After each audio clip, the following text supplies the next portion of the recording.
vague d'élimination des Africains pour cette Coupe du Monde de 2026 est-il un hasard ou plutôt une logique des choses?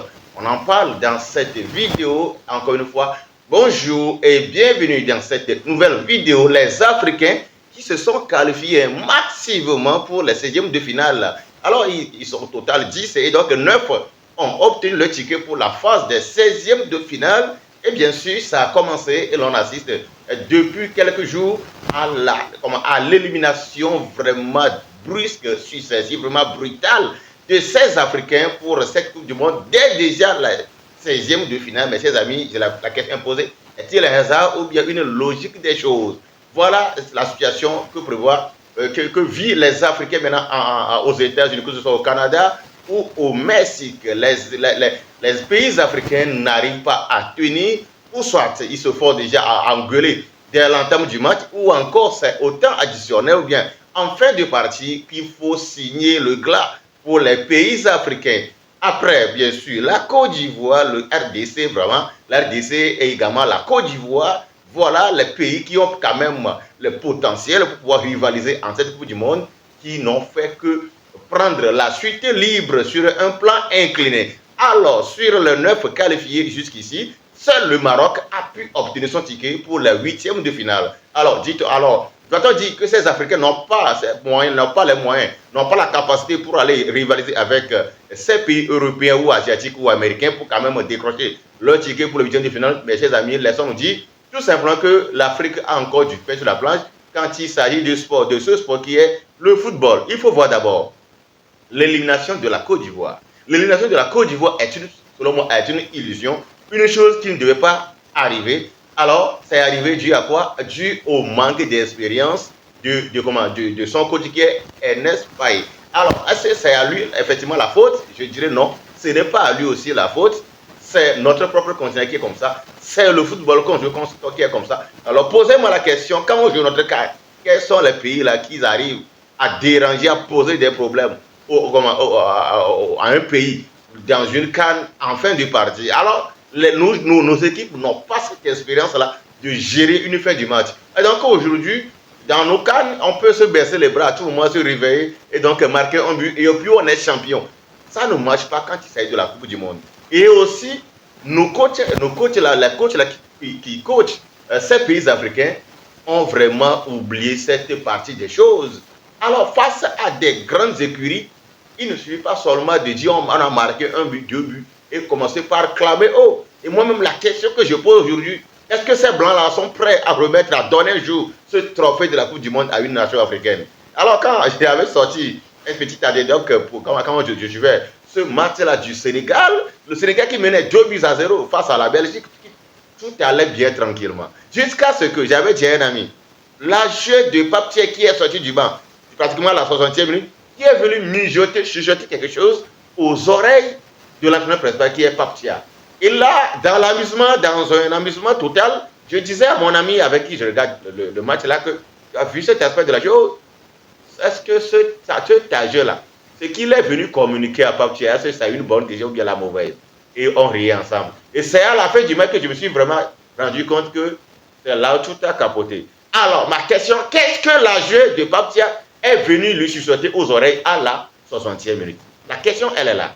Qu'est-ce que cet entraîneur ou bien l'âge est venu chuchoter? Alors, vous allez voir que par la 60e minute, qu'est-ce que Pape a fait? Il a fait sortir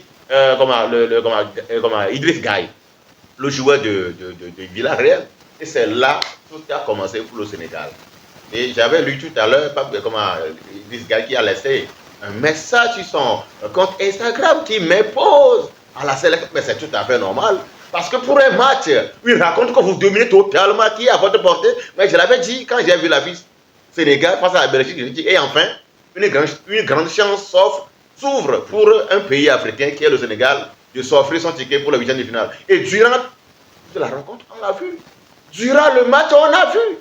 La Belgique, cette année, je ne sais pas ce que Rudy Garcia, c'est pour les foutre le terrain, il ne fout absolument rien. C'est le Sénégal même qui a remis sa victoire, sa qualification avec ses 2 mains et l'a tendu aux Belges. Et puis ils l'ont pris, c'est ça la Coupe du Monde.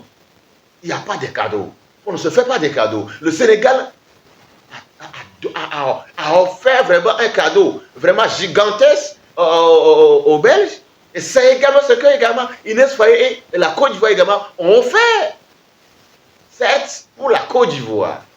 Vous avez l'habitude de toujours démarrer avec un Amad Diallo sur le banc pour pouvoir rentrer en jeu et faire ce que vous-même vous appelez le coup de marteau. Posez-moi la question, est-ce que c'est dans toutes les récoltes il faut toujours essayer ce genre de système? Vous jouez face à une nation vraiment qui est devant vous. Alors, pourquoi se réserver de laisser le jeune là, moi je dis pour cette Coupe du Monde, hormis Nicolas Pepe, c'est Amad Diallo vraiment qui est l'Ivoirien le plus talentueux, le plus brillant sur cette Coupe du Monde. Dans une rencontre aussi palpitante, aussi importante, on a choisi de le laisser sur le banc et on a plutôt choisi de laisser un certain Boni au point avec tous les centres de Nicolas Pepe qui ne trouvent pas de preneur. Alors, à la mi-temps, au lieu de faire rapidement les choses et se rattraper et effectuer rapidement le changement à la mi-temps, on attend encore, on attend encore, on attend encore. Et voilà le résultat, la Côte d'Ivoire à la maison. Mes chers amis, pour les pays africains, il faut mieux se concentrer sur la CAN parce que je me demande jusqu'à quand. Jusqu'à quand. En tout cas, seul le Maroc, je crois, a une chance selon moi, puisque jouer face au Canada en huitième de finale, eux, ils ont encore leur chance en main. Mais sauf que, attention, le Canada, c'est loin des pays organisateurs. Et ils ne vont pas se laisser faire, s'éliminer rapidement comme ça. Donc, il faut que ce qui arrive déjà aux équipes comme la Côte d'Ivoire, la RDC, le Sénégal, puisse être également une leçon pour le Maroc. Parce que je crains fort que lui aussi ne puisse tomber dans les mêmes erreurs face au Canada. Le piège est déjà là. Alors, la RDC, quant à elle, moi, je leur dis chapeau, puis j'applaudis. Quand c'est vrai que tous les pays qui sont qualifiés méritent leur qualification, moi je dis, quand on prend les 10 pays qualifiés, seul la RDC est la nation la plus méritante. Vous voyez son parcours de combattant, ça n'a pas du tout été facile. Et donc, jouer jusqu'au 16e de finale et tenir tête à cette nation anglaise, comment l'a fait douter. Certes, l'expérience aussi en a manqué en fin de partie, parce que je le dis, il ne suffit pas seulement de mener un but à 0 et d'aller se gonfler en bloc derrière face à Harry Kane, face à Jude Bellingham. Vous n'allez pas vous en sortir. Vous n'allez pas. Face à une nation comme la France, l'Angleterre, et ses consorts, vous voulez vous mettre en bloc devant. Vous faites quoi? Vous ne pouvez pas. Vous ne pouvez pas parce que, à un moment donné, ces nations, ils comptent sur leur individualité. Alors que pour nous, à un moment donné, nos individualités s'éteignent. Voilà le problème. Quand le moment arrive et que nos individualités doivent vous montrer, ils peuvent plutôt s'éteindre, en ce moment, les Blancs activent leur individualité. Et ça donne, et ça marche. Donc aujourd'hui, déjà, à l'orée de la fin de ce 8e, de ce 16e de finale, on n'a qu'un représentant africain en jeu qui est le Maroc. En attendant, l'Algérie, l'Égypte et le Ghana qui vont rentrer en jeu. Pour l'Algérie, je dirais que c'est déjà bon. Face à la Suisse avec cette production de jeu aussi catastrophique que calamiteuse, qu'est-ce qu'on va espérer d'autre? Alors peut-être l'Égypte, qui a également fait un début vraiment époustouflant, face à une nation australienne, qui, je dirais également, serait aussi à la portée de l'Égypte, mais est-ce qu'eux aussi vont quand même élever le niveau, mettre le cap, mettre le panier de zoom et quand même décrocher le ticket? Voilà, la question, elle est là. Le Ghana qui va jouer face à l'Équateur jusqu'ici, qui est également l'une des nations vraiment qui m'a impressionné en termes de productivité, en termes d'engagement sur le terrain. Ramel Rodriguez et ses consorts, Louis Diaz ont beaucoup de choses à montrer. Et donc, les trois pays qui restent, à savoir l'Algérie, l'Égypte et le Ghana, est-ce qu'eux vont s'en sortir? Je vous reviens plutôt dans une nouvelle vidéo à la fin de cette 6e de finale pour faire le point sur les nations qui finalement africaines qui vont obtenir leur ticket pour les 8e de finale. On n'a qu'un qui est le Maroc. On verra si d'autres vont s'ajouter dans une nouvelle vidéo tout juste à la fin de cette 16e de finale de la Coupe du Monde United States 2026.